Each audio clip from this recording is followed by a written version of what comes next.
Hi guys, welcome back to my channel. Now, I am coming to you right now from my cabin on board the Queen Mary here in Long Beach, California. Now, in this video today, I want to give you a bit of a feel for this ship by showing you my cabin, by showing you the public areas, by showing you what it looks like around the ship, so that you can feel, if you were to come and visit this ship, what type of experience would you get?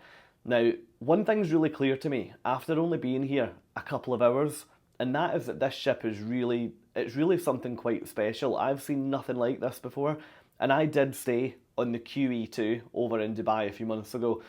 What these guys are doing here is something pretty unique, and I'm looking forward to showing you in this video. Now, before I give you a tour of my cabin and then take you out and show you the rest of the ship, let me just pause and talk to you about what makes this ship so special to both me and also the rest of the world. At the point of her construction back in the 1930s, the Queen Mary really was a groundbreaking technological achievement for the world to be proud of.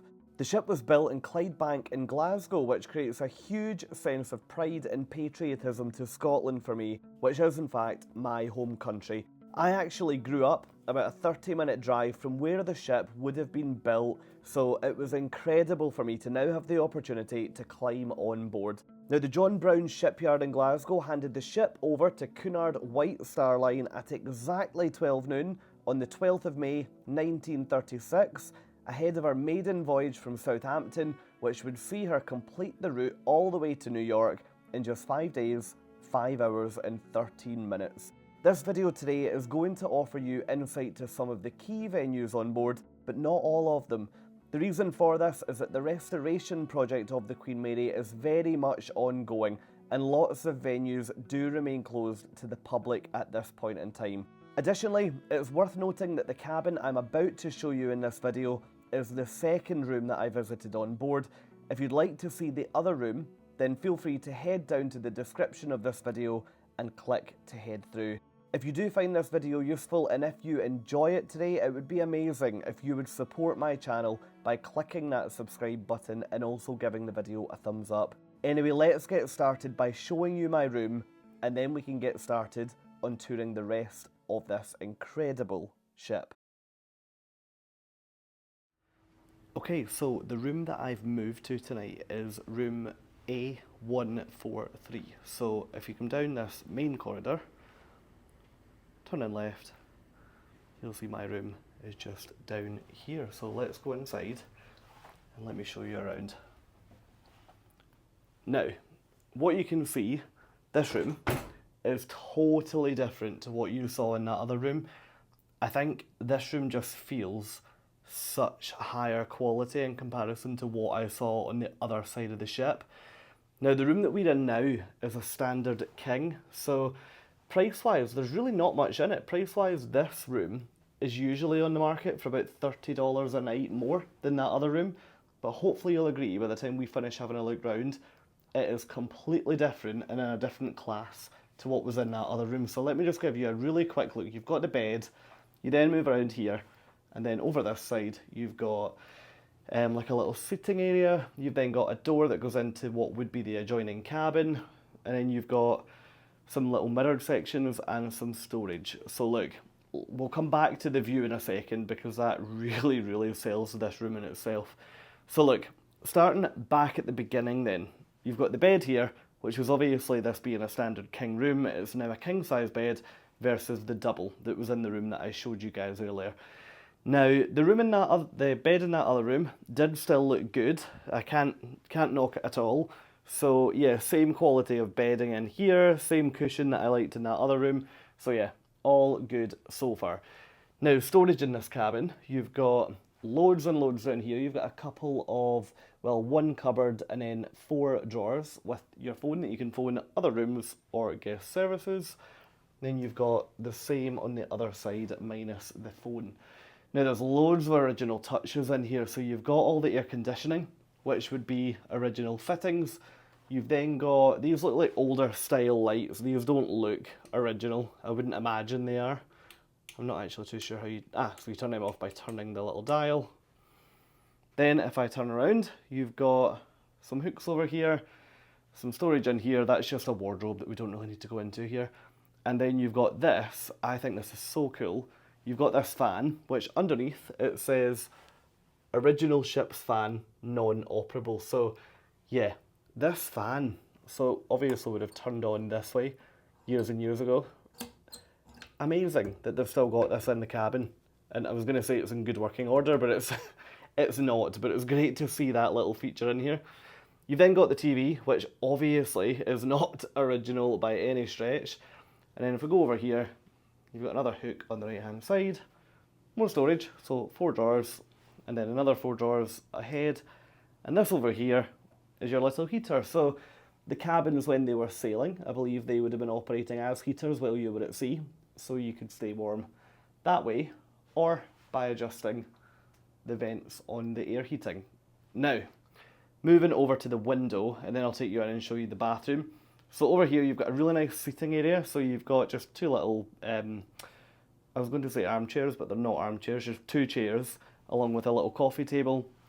And this room comes with 2 portholes. Now, this really is, in my opinion, the highlight of this room, because if you've been to Long Beach before, you'll know that quite often you're in a beautiful hotel overlooking the Queen Mary, but it's so rare to be on this side of the water with that view looking over all of the hotels and the marina over there in the city of Long Beach. So yeah, really, really big fan of that element. Now the portholes do open and close, as you can see, so I've got them open just to give me some real air coming in rather than air conditioning, because it's actually quite a mild night tonight. And if I take you round, I'll show you what's over towards the bathroom. Now first up, you've got this little workstation here, just a little mirrored section that I've got some plugs and my sunglasses on at the moment. And then you've got the bathroom. So in the bathroom we go in, you've got a tub with a fixed shower head, shower curtain, which if you follow my channel you know I load them, but it's fine for in here. And then over here you've got a wash basin and a mirror. Now, interesting point over here is that if I pull the shower curtain aside, you've got 2 taps, but what would have been 4. Now the reason for that is that you could choose to have cold salt water, cold fresh water, hot fresh water, or hot salt water. So presumably when the ship was in service as a ship, you'd be able to fill your bath with salt water, which I actually really like the idea of. It's such a novelty. And I'd imagine there's probably quite good health benefits involved with that as well. But anyway, yeah, this is my standard king room on board the Queen Mary, docked in Long Beach, California. So if you haven't checked out my other room, it's definitely worth looking at the room that I was assigned before I moved into this one, because if you're looking to book this hotel, it's such a different experience in a standard double, or the standard double that I saw anyway. Now that you've seen my cabin, it's time to head out and about around the ship to check out some of the venues. Before we do that, let me show you the view from my cabin one final time. Absolutely beautiful. Anyway, join me outside. When you arrive at the Queen Mary, you will be greeted with the ship itself and also what looks like a large tower directly in front of it. It's important to understand that so that you can get your bearings as we move around the ship today. Inside that structure there is the main elevator that will take you up and down the various decks from the ship. Now you can move around upstairs and downstairs on board the ship, but you can see here a large part of it is accessed by these external walkways.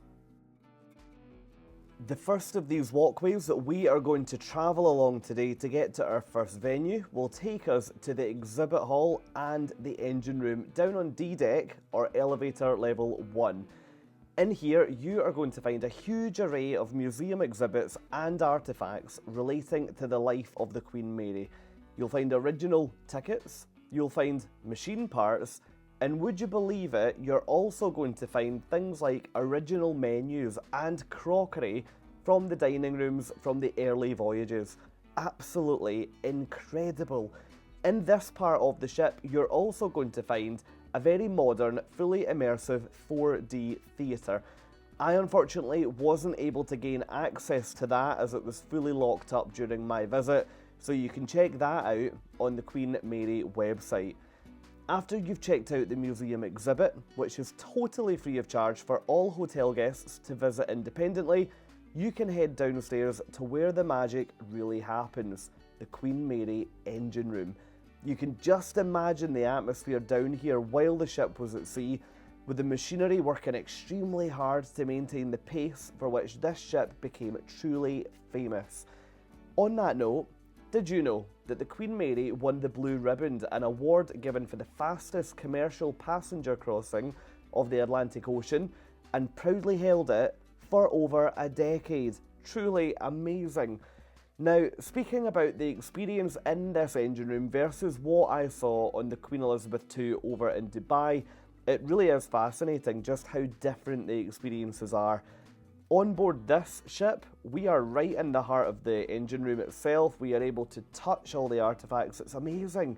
But on the QE2, it was very much presented in museum format, with the engine room itself fully locked. Absolutely remarkable to see what the team have done here in California.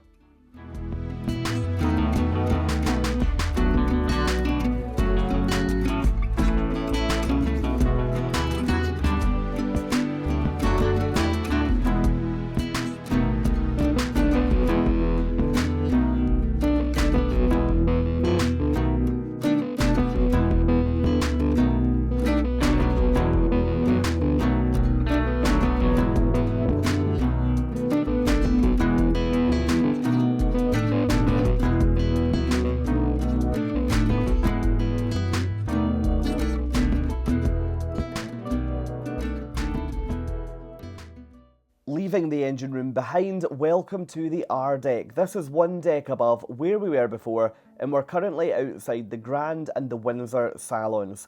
These venues only open on a Sunday for Sunday brunch, so unfortunately I could not get in there.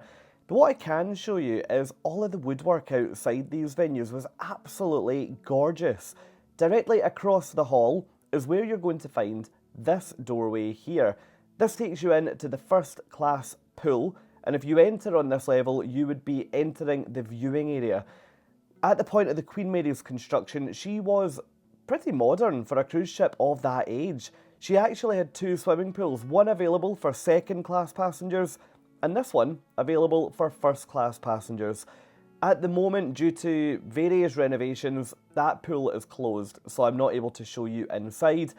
And directly outside the pool, you're going to find these elevators. If you are planning to come onto this ship, make sure you check, is the elevator you're standing beside a historical one, or is it a modern one? If it's historical, they won't be operational, but it's great to see that they still exist. Anyway, going up to elevator level 3, we are now on the A deck, and the first venue to look at is the hotel lobby. I found this really nice that the lobby was actually on board the ship, in comparison to the QE2 in Dubai, where the lobby is actually in a much more modern, terminal-like building outside the ship. These windows here were actually put in as part of the Long Beach renovation in order to take advantage of the skyline views directly opposite the ship. Coming down all sides of the hotel lobby, you're going to find these stateroom corridors. These corridors are really long, they go all the way down to the other end of the ship, and this is where you'll find all of the cabins, or now, hotel rooms. I found them to be absolutely beautiful, but I also would say they're relatively eerie to walk along there in the dead of night. Directly opposite the lobby, you'll see this flight of stairs. If you go up there, you find one of the more modern additions to the Queen Mary, which is the onboard gym. Obviously, at the point of the ship sailing, it would not have had this very modern gym equipment inside, but it's really nice to see that little things like this are being added to make it feel much more like a modern hotel. Going up again, welcome to the promenade deck. This is one of my favourite parts of the Queen Mary. These huge covered promenades were exclusively for the use of first class passengers to avoid them having to go outside to be exposed to the elements. Look at the woodwork on this ship. This area here and the outside decks, it is just so well looked after and so well restored. And up on the promenade deck, the first venue we are going to look at is the shopping arcade. In my opinion, this is one of the most beautifully restored parts of this ship. This blends modern luxury with old luxury really, really nicely. I actually really like the fact that they've taken a bit of a step away from wood everywhere. I think it makes it feel way more modern. Now in this shopping arcade there are some vacant units. This is one here, and I'll show you one just after we pan round in a second. It's unknown what is going in them at the moment, and the staff on the ship didn't know. There was rumours that there may be an old-fashioned sweetie shop going in one of them, which I do think would be a nice addition. What I would say is that it's really nice to see that the shops, albeit they are largely souvenir shops, in this space do complement the overall feel and the overall vibe of the ship. I really respect the fact that they haven't just thrown in any old supplier in order to get a couple of sales. So that's really, really good. Here's the other vacant shop, and this is the one that's rumoured that in the future could become a candy store. Now, one thing that I found really, really interesting was this pole. Does anybody know what this pole is for? Because I did not. Now, if you imagine at the point of the construction of the Queen Mary, the Atlantic Ocean would have been just as it is today. Pretty rough. Now, would you believe the purpose of this pole is to then attach tight-fitted ropes over to here and further down the corridor as well, so that you as a passenger could hold the rope to help guide you around the ship. So these poles are all over, and these hooks are also all over. So if you are going on board, why not keep a lookout and see how many you can count? Staying on the same deck, going all the way to the forward of the ship, this is where you'll find the observation bar. In here, you will find some of the best views of the Long Beach skyline, and you can also sit and sip your cocktail looking right out the front of the ship. I can only imagine some of the people that have been in here and some of the conversations that have taken place in here. I think this bar is a little bit on the expensive side, but absolutely gorgeous, and what a place to spend an hour before you go to bed. Enough talk about going to bed. Welcome to the Queen's Salon. This is on the same deck just along from where we were earlier in the shopping arcade, and this room here initially served as the first class lounge on board the Queen Mary. Absolutely exquisite. One of my favourite things about this space is the sheer volume of natural daylight pouring in from the windows at the normal level, plus all of these roof windows here. Absolutely beautiful. One of the great things about this room is that it houses one of the largest pieces of artwork on board the Queen Mary, and that's exactly what you're looking at now. Another fun fact is that this room also has 3 fireplaces in it, because why not? When you're on board your trip on the Queen Mary, get a taste of your first class lifestyle back home by lighting, granted not a real fire, but still lighting a fire. Right next door, here's the Royal Salon. This is the first class smokers room on board, which, yeah, I cannot even begin to imagine what this would have looked like back in the day. If this was just the smoking room, then yeah, I wish I had managed to get on board this ship while she was in service. Again, you've got original artwork hanging on the walls in here that dates all the way back to when the ship was in service. And yes, you guessed it, you have another fireplace. It's worth mentioning these fireplaces are not wood burners. On ships back then, even now, you cannot have open flames. So don't worry, there's no fire risk here. Just next door is the wedding chapel. If you are looking to get married on board the Queen Mary, this is where you would do it. This room is obviously a much more modern version of what would have been here before, but I think it's been done really sympathetically and doesn't stand out too much. Next door are 2 function rooms. One is the King's Room and one is the Victoria Room, which we'll go to in a second.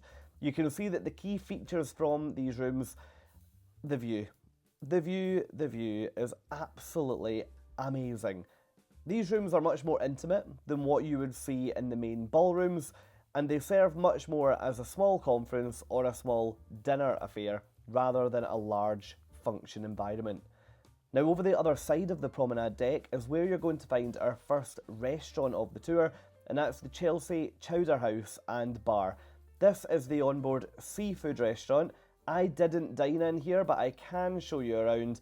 The menu, should you wish to have a look, will be available on board the Queen Mary website. I didn't eat in here due to the fact that I found general dining options on board the ship to be very expensive in comparison to what I would get if I jumped in an Uber to head over to Long Beach as a city. Next up is the Promenade Cafe. We are remaining on the same deck, and this is another dining venue available to you should you wish to eat while you're on board. This venue here specialises in gourmet burgers, salads and general comfort food. It's available for breakfast between 6:30 in the morning and 11 AM, and lunch and dinner is available between 11 AM and 9 PM. Another dining option that you've got available to you is the Midship Marketplace. You'll find this along the covered-in promenade, and this is open every single day, Sunday to Thursday from 6:30 in the morning until 6 PM, and Friday and Saturday from 6:30 in the morning until 8 PM. This venue here, I found it, again, to be relatively expensive, but for a salad and a coffee, it was actually quite a useful venture rather than having to go to a restaurant, and the floor was exquisite. Absolutely beautiful. Now, coming away from food, let's look at the model gallery. This gallery here features some incredible models of some incredible ships. What's lovely to see is that you've even got the much more modern ships in here, for example, the Queen Mary 2. You can either choose to look at the models that are fully closed in, or they have some amazing ones that are fully open on the side, and you can check out individual rooms, you can check out all the venues in a way that I've never really seen before. So if you are planning to come on here, make sure you head to the model gallery. Speaking of models, let's head along the corridor into the shipyard for something truly remarkable. This is the world's largest Lego brick model ship. This is absolutely huge. It's 26 foot long, it weighs over 600 pounds, and is made from 250,000 Lego bricks.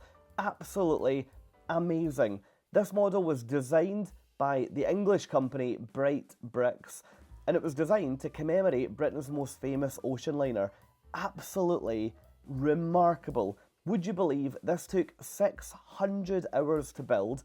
And if you're coming on the ship, you can get in and look at this masterpiece between the hours of 10 o'clock in the morning and 7 PM. One really cool thing that happens with this model is every single day they hide a small cat somewhere on the model so that you can find it. It took me a long time, but I did find it, and I'm not showing you what it looks like. Anyway, enough of inside, let's talk about what's going on outside on the deck spaces of this ship. Look at how well maintained the decks are in comparison to what I showed you a few months ago in Dubai.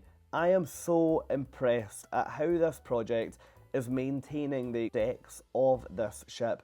It's absolutely fantastic. Let's take a walk around the promenade deck so that you can get a true feel for the size of this. Fun fact is that when the Queen Mary left her berth in Glasgow, where she was getting constructed, when sea trials begun, they actually had an Olympian run a lap of the track as part of the speed trials. And yes, they managed to get all the way around the top deck of the ship in under 60 seconds. Now, up here, there are a couple of additional venues which were unfortunately closed during my time on board. You've got the Veranda Grill, which you saw a second ago, and then Sir Winston's here, which there was no way I could get inside there. Outside this venue, there was a menu advertising various meals. However, that menu was branded for the Chowder House that we were in earlier. So I'm actually not sure of what the future use of this venue will be, but it'll be very exciting to keep watch because this renovation project seems to be going in the right direction. Now, one final note to leave you on is you can see here the lifeboat harnesses are empty. So please make sure you remember to go outside and see what one of those lifeboats looks like. Rather than having them on the deck, they're just down below on the ground. Now, that's a look round the Queen Mary, which was docked here in Long Beach, California. Now, whether or not you think that this ship is where it needs to be, it's modern enough for what it's aiming to do, or wherever you sit on the spectrum of loving it or hating it.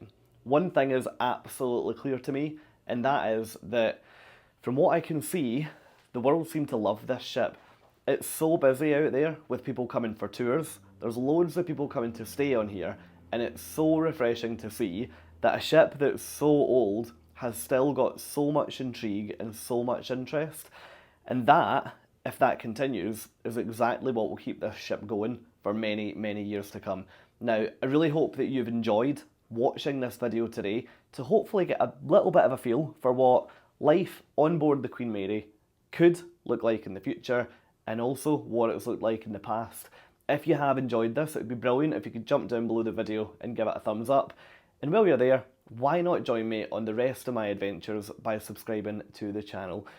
If you haven't seen my previous video from the Queen Elizabeth II over in Dubai, then head over and check that out now. And from here, on board the Queen Mary in Long Beach, California, thank you so much for watching, and I'll see all of you soon. Cheers guys, bye.